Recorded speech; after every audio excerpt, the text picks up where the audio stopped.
इस कहानी की शुरुआत में दोस्तों हम एक सुमित नाम के व्यक्ति को देखते हैं जो कि एक नेवी ऑफिसर होता है। दोस्तों उस वक्त पर सुमित अपने जहाज के ऊपर खड़ा हुआ था। बाहर समुद्री तूफान काफ़ी तेज़ बढ़ रहा था।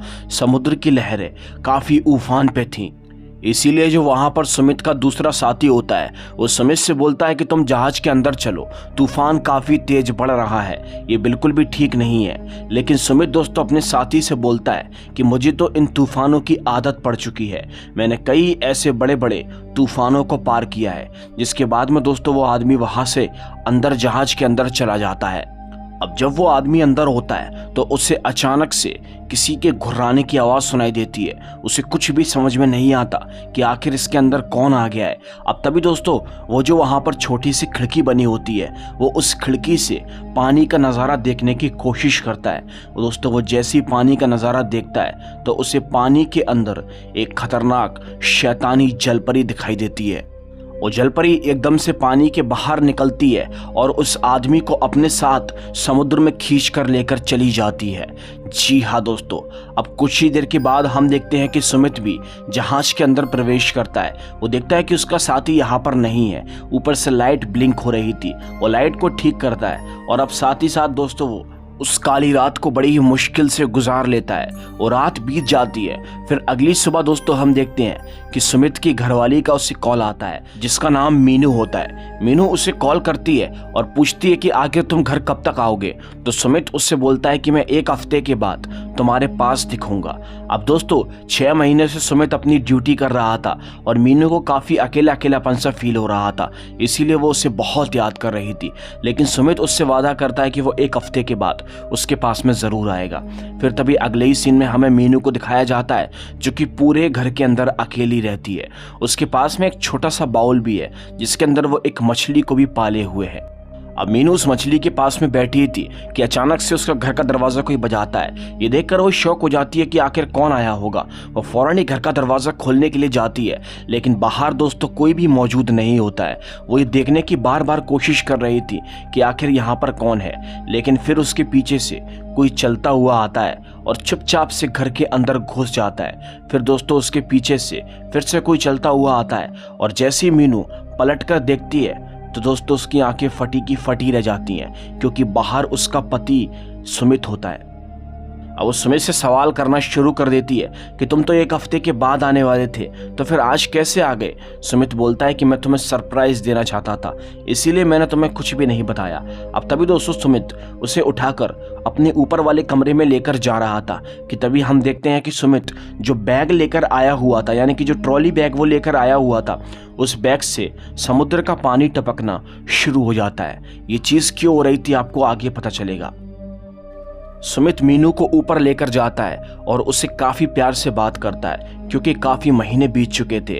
इन दोनों ने ठीक से बात भी नहीं की थी आमने सामने। ये दोनों दोस्तों एक दूसरे से मिलकर बहुत ज़्यादा खुश होते हैं।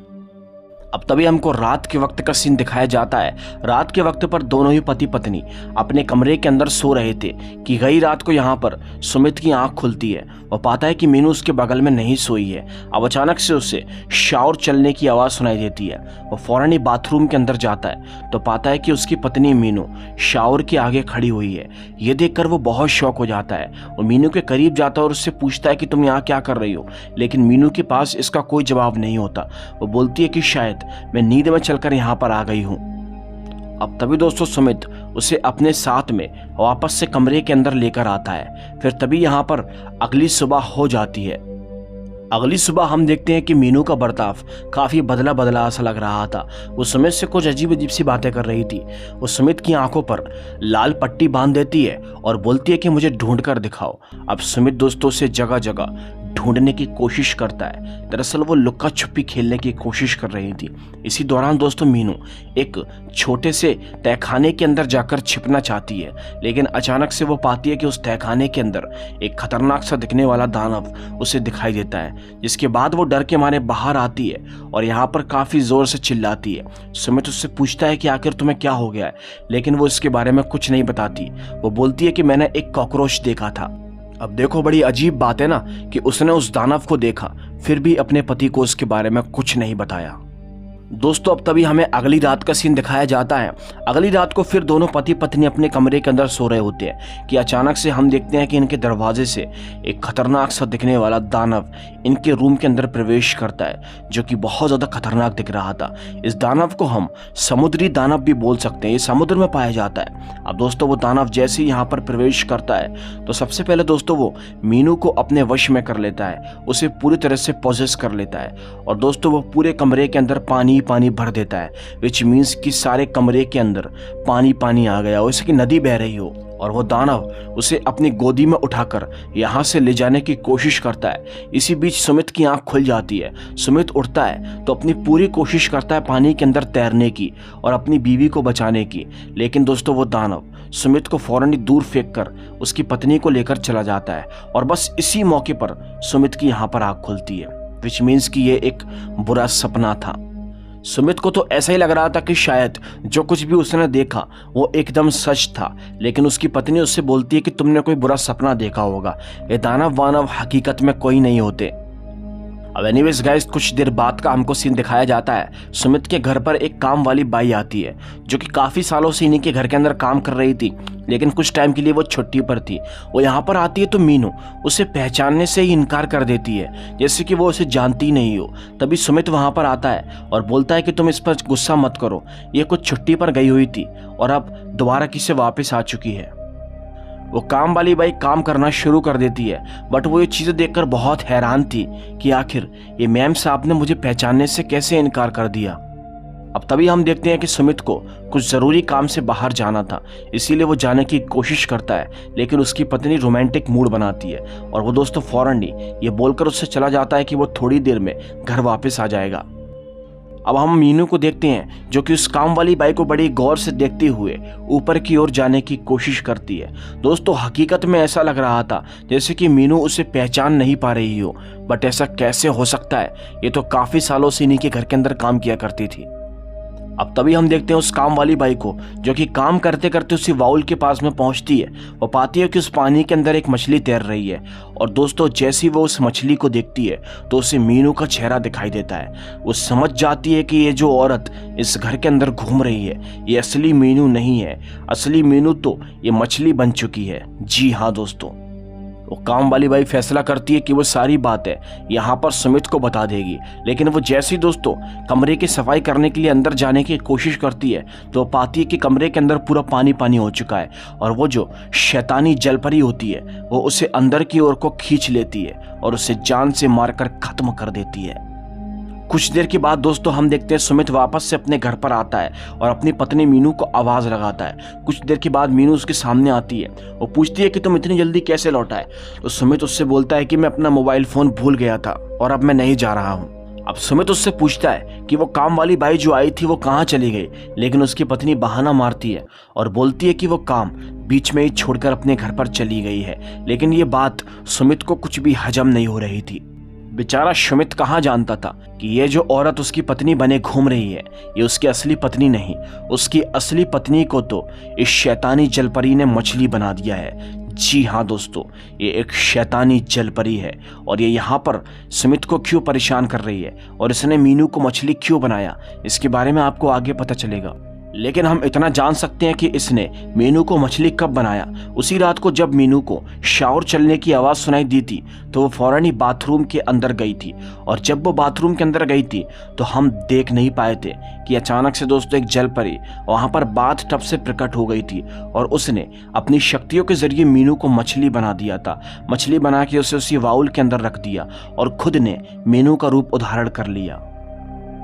अब तभी दोस्तों गई रात का सीन हमको दिखाया जाता है। गई रात को हम देखते हैं सुमित की यहाँ पर आंख खुलती है और जब वो बाहर की ओर को आता है तो वो देखता है कि उसकी पत्नी मीनू यहाँ पर मछलियों के बाउल के पास में बैठी हुई थी। वो उससे पूछता है कि आखिर तुम आधी रात को यहाँ पर क्या कर रही हो, लेकिन वो बोलती है कि मुझे इन मछलियों से बात करने में बहुत आनंद आता है।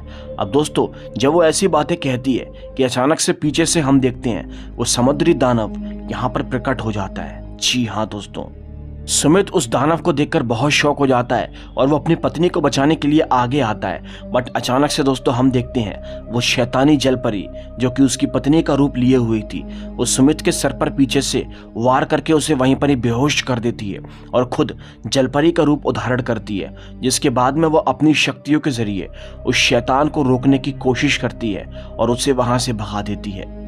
अब अगले ही सीन में हम देखते हैं अगली सुबह जब सुमित को होश आता है तो वो बहुत शॉक हो जाता है। वो समझ जाता है कि ये जो उसकी पत्नी मीनू बने घूम रही है ये उसकी पत्नी मीनू नहीं हो सकती। कल रात को उसने उसके सर पर वार किया और साथ ही साथ इसका बर्ताव पहले से काफी बदल चुका है। सुमित बोलता है कि आखिर तुम कौन हो और मेरी मीनू को तुमने कहाँ रखा है, सारी सच्चाई के बारे में बता दो। दोस्तों पहले तो वो जो जलपरी होती है वो इन सारी चीज़ों से बचने की कोशिश करती है, लेकिन दोस्तों बाद में उसे अपना सारा जुर्म कबूल करना पड़ता है। वो बोलती है कि तुम सही कह रहे हो, मैं तुम्हारी पत्नी मीनू नहीं हूँ। शैतानी जलपरी बोलती है कि मैंने तुम्हारी पत्नी को एक मछली बना दिया है। और जब दोस्तों सुमित देखता है तो बहुत शौक हो जाता है क्योंकि रियलिटी में उसकी पत्नी मछली बन चुकी थी। लेकिन उसने ऐसा क्यों किया, इसकी सच्चाई वो अपने मुंह से उसे बताती है। वो बोलती है कि मीनू और मैं सगी बहनें हैं, हम दोनों का जन्म एक ही माँ की कोख से हुआ था, लेकिन हमेशा से मीनू को ही वो लाड़ प्यार मिलता था, मुझे कभी भी नहीं। मीनू की तुमसे शादी करा दी गई जब वो बड़ी हो गई थी और बचपन में जितना लाड़ प्यार मीनू को मिला उतना लाड़ प्यार मुझे नहीं मिलता था।